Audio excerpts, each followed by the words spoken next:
Hello students, जैसा कि इससे पहले वाली वीडियो में हमने गॉसेस लॉ को पढ़ा, उसकी स्टेटमेंट, प्रूफ और साथ में कूलम्स लॉ को डिड्यूस किया गॉसेस लॉ से। इस टॉपिक में इस वीडियो में हम गॉसेस लॉ की एप्लीकेशंस पढ़ेंगे।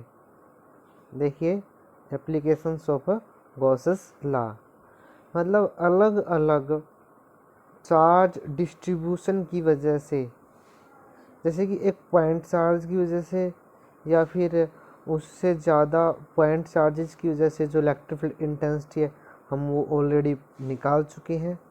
लेकिन गॉसेस थ्योरम की एप्लीकेशन में, गॉसेस लॉ की एप्लीकेशन में हम चार्ज डिस्ट्रीब्यूशन की वजह से इलेक्ट्रिक फील्ड इंटेंसिटी मेज़र करेंगे।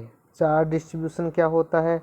जैसे किसी सरफेस के ऊपर, किसी स्फेरिकल बॉडी के ऊपर चार्ज डिस्ट्रीब्यूट है, या फिर कोई वायर है, कोई प्लेट है, तो वो ऐसा निकालने के लिए सबसे पहले देखिए, to calculate electric field intensity due to different charge distributions. Charge distributions बोलेंगे इनको कि चार्ज को डिस्ट्रीब्यूट कर रखा है किसी एरिया पे, किसी सरफेस पे, किसी वायर पे, वॉल्यूम पे भी हो सकता है, 3D भी हो सकता है।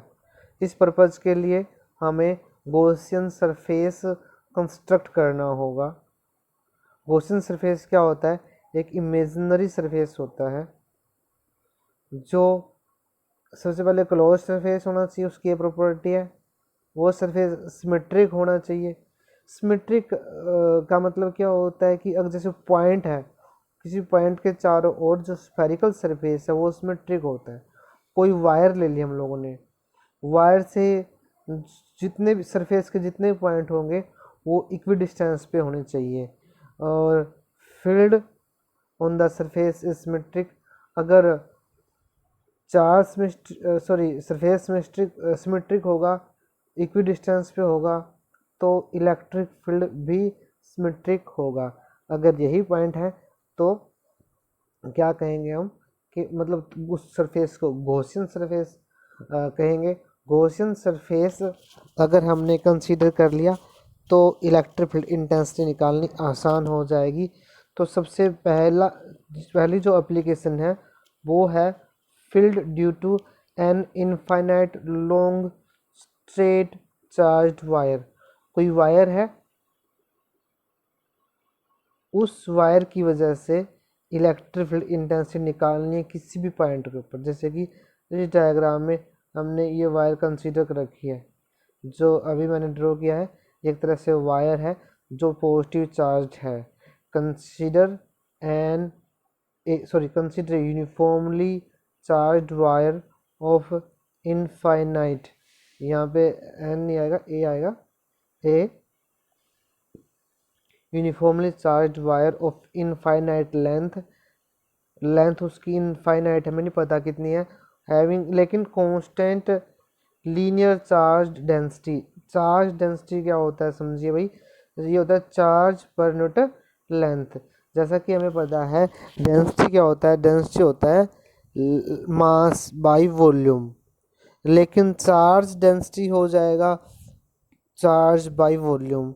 और अगर हम लीनियर की बात करें तो यहाँ पे चार्ज पर यूनिट लेंथ होगा, वो चार्ज पर यूनिट लेंथ।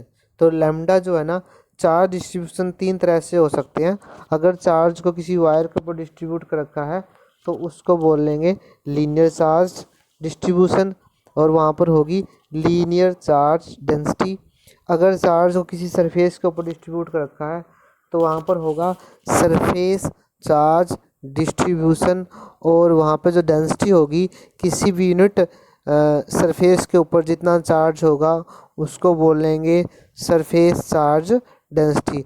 अगर कहीं वॉल्यूम में हमने चार्ज को डिस्ट्रीब्यूट कर रखा है तो वहाँ पे होगा वॉल्यूम चार्ज डेंसिटी। ये आगे हम देखेंगे। तो यहाँ पर लेट पी बी ए पॉइंट वह जो डिस्टेंस आर पे है, यहाँ पे दिखा रखा पी पॉइंट, और ई विद इलेक्ट्रिक इंटेंसिटी है वहाँ पर। पॉइंट पी के ऊपर हमने जो जिसकी वैल्यू निकालनी है, आर डिस्टेंस के ऊपर इलेक्ट्रिक फील्ड इंटेंसिटी निकालनी है, हमने ई मान लिया इलेक्ट्रिक फील्ड इंटेंसिटी को। अभी जो है ना, जब गॉसियन सरफेस की बात करेंगे, ये सिलेंड्रिकल ऑफ एक cylinder of length L, radius R, L length का और आर रेडियस का हमने एक सिलेंड्रिकल सरफेस कंसीडर कर लिया, closed at each end by plane caps normal to the axis chosen as Gaussian surface. उसको हम क्या बोलेंगे, उसको हम गॉसियन सरफेस बोलेंगे, क्योंकि यह जो है ना, जैसे ये सरफेस है ना, इस तरह से ये हर एक पॉइंट पर क्या है, इक्वली है। देखो हम यहाँ पर इस वायर से इक्वल डिस्टेंस के ऊपर है, तो इस वजह से सिमेट्रिक है। अब अगर हम आगे बात करते हैं, इस सरफेस को 3 पार्ट्स में डिवाइड करेंगे, तो ये और एक तीसरा कर्व्ड वाला। ठीक है भाई, दोबारा से देखिए, मैं दोबारा से समझा रहा हूँ इसको। एक तो ये सरफेस हो गया, ये ढक्कन, ये कैप हो गया, एक ये कैप हो गया, और तीसरा कर्व्ड बोलते हैं जिसको। 3 सरफेसेस होंगे इसके, तीनों सरफेसेस के ऊपर हमने छोटे छोटे एरिया ds, हमने छोटे छोटे एरिया एलिमेंट कंसीडर कर लिए। सिमेट्री की वजह से magnitude of electric field will be same at all points of curved surface.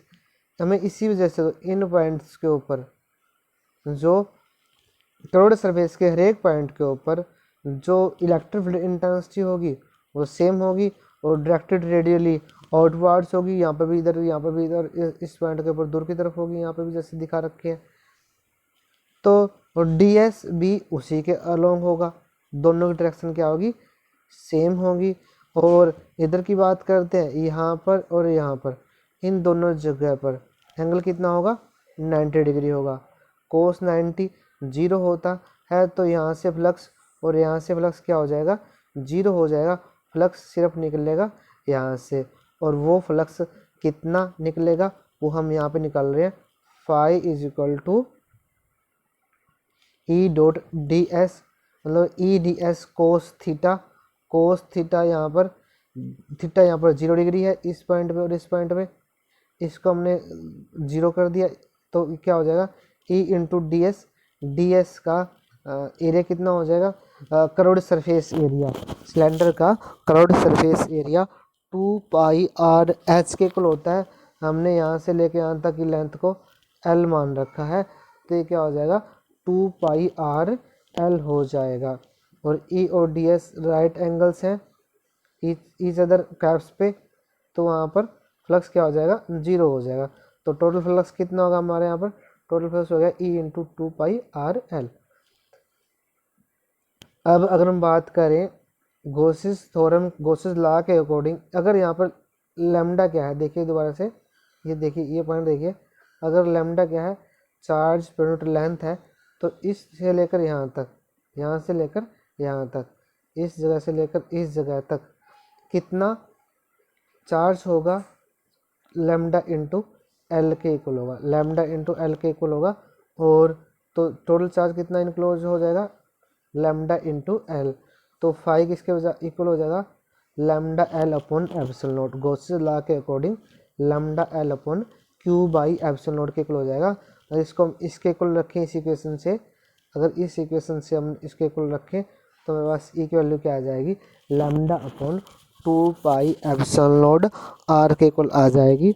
और इसकी जो डायरेक्शन है वो दूर की तरफ है, अगले लिख रखा है, the direction of electric field is radially outward अगर पॉजिटिव चार्ज है, और इनवर्ड अगर नेगेटिव चार्ज है। तो ये तो था electric field intensity due to a infinite charged wire. इसके साथ बी जो है ना एप्लीकेशन है, सेकंड जो एप्लीकेशन है गॉसिस थ्योरम की, इस टॉपिक में हम 2 एप्लीकेशन पढ़ेंगे, बाकी अगले इस लेक्चर में, बाकी अगले वीडियो में पढ़ेंगे। आगे देखिए,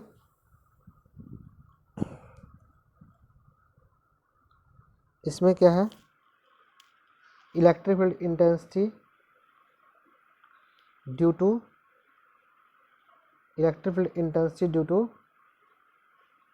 चार्ज स्फेरिकल सेल की वजह से है।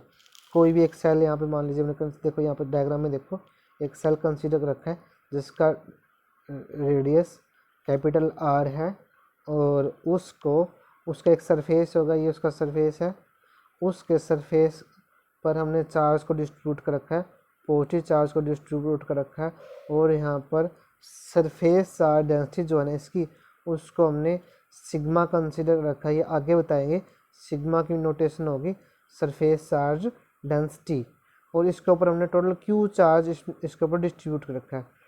टोटल चार्ज जो हमने इसके ऊपर क्यू डिस्ट्रीब्यूट कर रखा है।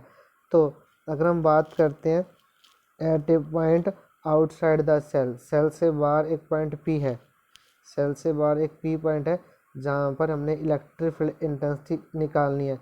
जो चार्ज सेल कंसीडर किया हमने, चार्ज सेल जिसका रेडियस आर है, पी पॉइंट है सेल के बाहर और डिस्टेंस स्मॉल आर के ऊपर है सेंटर ओ से। हम इसके लिए हमने गॉसियन सरफेस आर रेडियस का गॉसियन सरफेस हमने यहाँ पर जनरेट कर दिया और electric field intensity normal to the surface होगी, हमें पता ही है इस तरह से होगी।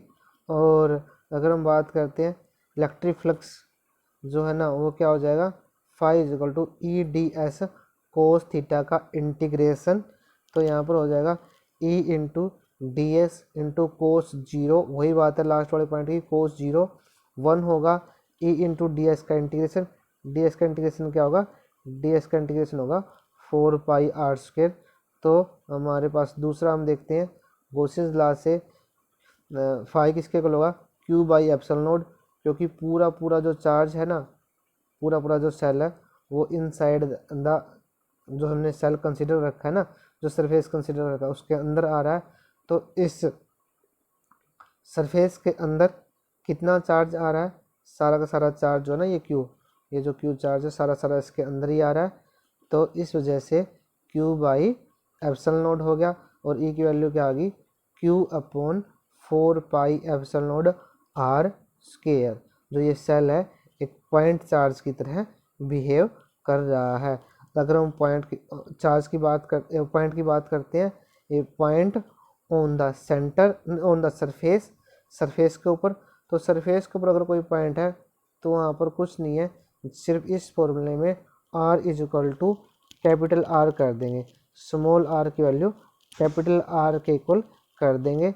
इलेक्ट्रिक फील्ड इंटेंसिटी जो है ना वो क्या हो जाएगी, वो हो जाएगी Q upon 4 pi epsilon not capital R square, ये हो जाएगी। अगर सिग्मा जो है वो सरफेस चार्ज डेंसिटी है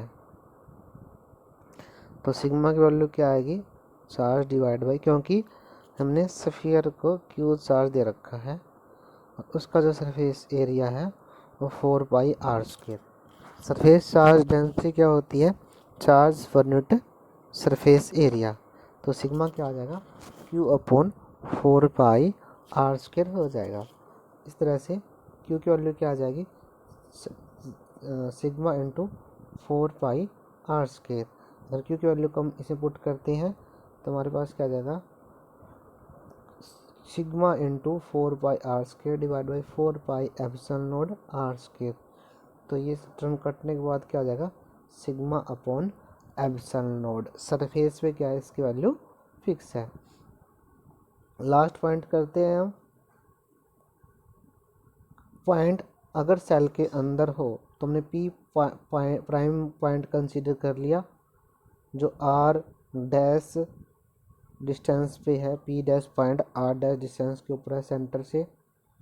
तो गॉसियन सरफेस कंस्ट्रक्ट करेंगे, सीधी बात है फ्लक्स जो है ना उसकी वैल्यू तो इतनी आएगी लेकिन चार्ज जो है ना वो जीरो होगा, क्योंकि अगर सरफेस, हमने एक सीधी बात यहाँ पे अपने आसानी से समझना है, अगर सरफेस इनसाइड द अगर आपने पॉइंट इनसाइड द सरफेस मान रखा है तो हम जो उस सरफेस के अंदर, जैसे कि हमने मान लीजिए इस तरह से, सॉरी कोई सरफेस इस तरह से है तो इसके अंदर कितना चार्ज होगा, जीरो चार्ज होगा।